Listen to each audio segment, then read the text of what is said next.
Hello, this is Emerald, and this is my first video on my channel, Sounds Like Progress. This is the fourth video that I filmed, and hopefully we're going to get through it. So, I am a former blogger. I did that for 8 years, and I've always been afraid to be in front of the camera. That's one of my biggest fears.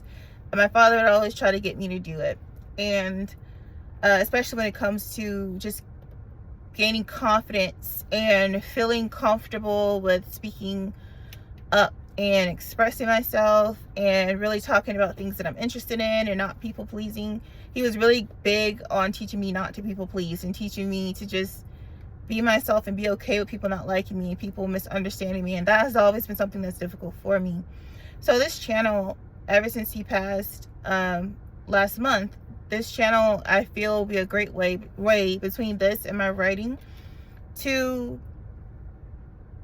help myself process what I'm feeling, because my dad is who I would talk to. And so with these videos, I'm mostly like, of course I'm speaking with you guys, people who are going through grief, people who have chronic illnesses, people who have had to deal with people pleasing and feeling like you're stuck in a box where you have to be extremely happy and just be on all the time, and it's not realistic, it's not even humanly possible. And you've reached a point in your life where you're burned out, and you finally, for me, how I described it to my mom, she forced me to talk last night, and how I described it to her is just that I feel finally that this version of me has to metaphorically die in order for me to experience a hope at saving myself, because I've battled suicidal ideation. I've had suicidal attempts, and I've, self-harm, bulimia, body dysmorphia. I have always hated myself, and it's hard because I've only ever seen myself and seen that I was lovable through my father's eyes. And so not having him here, not having him to tell me that I'm good enough, tell me that I can make it past anything, not having him here because he truthfully knows my personality. I've shared things with him that I haven't shared with anyone else in my family. And so, because he was just easy to speak to, and we were like best friends, but it was also understanding that he's my father, so we're from the South, so he didn't do all that stuff. But he is still very much talkative and get me to laugh. And it's hard. It's been very difficult. I feel alone. Abandonment has always been the biggest fear of mine, and I finally feel it. And I miss my father. I miss being around him. I miss just him holding my hand. Like right now, yesterday, just trying to explain myself and being kind of, I got into a point where I just swore I would never try to explain myself, explain how I feel, explain my experience. I'm so used to being invalidated. I'm so used to being told that my experience isn't terrible or that it's not real. But with my father, he didn't do that. He understood it. He cried with me. My father held my hand so many times. I had a great dad, and I just know that this whole process, even starting this channel, is something that he wanted me to do. He wanted me to get back to blogging. He wanted me to get back to just being the kid he knew me as, the happy kid, and not the one who was just battling, feeling unlovable and lost. So this channel is really dedicated to my father. I want you guys to follow me through my writing process. I mean, I'm going to write stories, books dedicated to my dad. And I just want you guys to join me on the process, as well as writing different scripts inspired by my relationship with my father. I've always wanted to be a writer, and my dad, and my mom as well, supported that decision.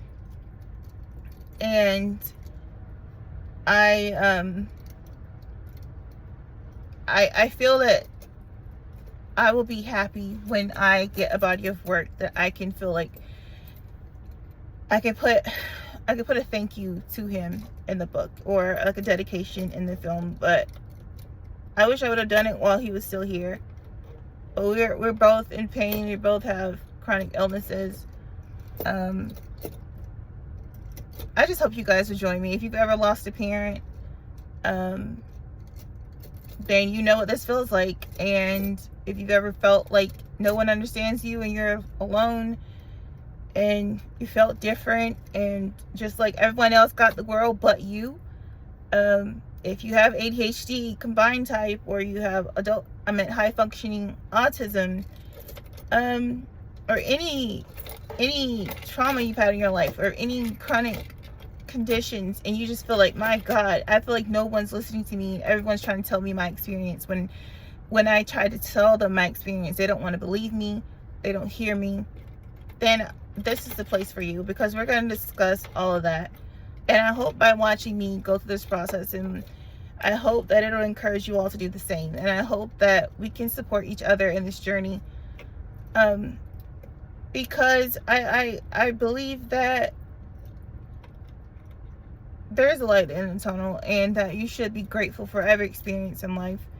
I've gone through some terrible things, but in it I've matured. I've learned a lot about myself and what I will and won't take, and I've learned just who I am, and that I'm actually strong. I thought I was really weak my entire life, so like just emotionally weak, and I felt so frail. But to go through 16 years of dealing with this chronic illness, 16 years of just people being the absolute worst with bullying, and I just finally woke up this morning and it's just like, why care? That's what your dad was trying to tell you. You cannot please man. You can't do it. You just have to know that I believe in you, and then you have to believe in you. You have to know that God believes in you, and he sees who you really are. Outside of that, make sure you go about this world and you don't hurt people. You try your best to be the best person possible. Outside of that, you live your life. And so that's what I'm going to do now, is just live my life. And I don't know where this channel is going to end up. A year from now, I probably, who knows, but I know I won't be this person. I know that this person who I am now has to metaphorically die. I have to bury her, thank her for getting me to where I am now, for standing strong, and for being able to smile and keep going despite everything. I am grateful for her for doing that. But now it's time for me to let her rest, and I will probably I've been thinking about doing a nice ceremony where I just write a letter to myself, and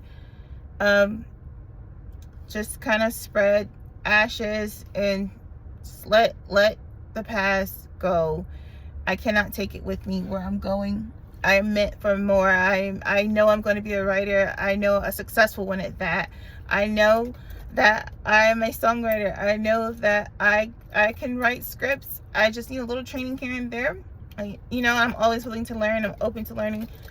But what I am no longer open to is being judged, especially by someone who never bothered to try to get to know me in the first place. And I'm not going to allow anybody to tell me who I am. I know who I am, and I will stand in that. And whenever things become super difficult, I will always remind myself that God knows who I am, and God gave me a wonderful father, and my father knew who I was, and he's always right here around my neck. And there's just I will never allow any human being to make me feel like my feelings don't matter, or that I don't matter. And I want to encourage you guys to do the same thing. Even if you haven't lost anybody, just go out on a limb and choose yourself now. Don't wait until you're 30. I'm 36 years old and just now deciding that I don't want to be a people pleaser, and I don't care what people think, and I'm just going to go do what I need to do. I'm going to still be sweet. I'm not going to lose that part of myself, but I'm not going to be a doormat, and I'm not going to people please, and I'm not going to hide my emotions. I got to figure out how to feel all of those things. But you guys will join me on the journey, and I may post poetry here and there, but you're definitely going to watch the writing process, and me working on my health, because I've gained so much weight through this grief so far. I am just ready to roll up at the house.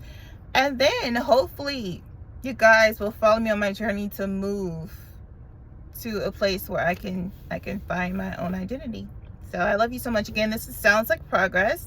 My name is Emmy, and I really do hope you guys will join me for more videos. And I hope you're living a very happy life, a life that you've carved out for yourself.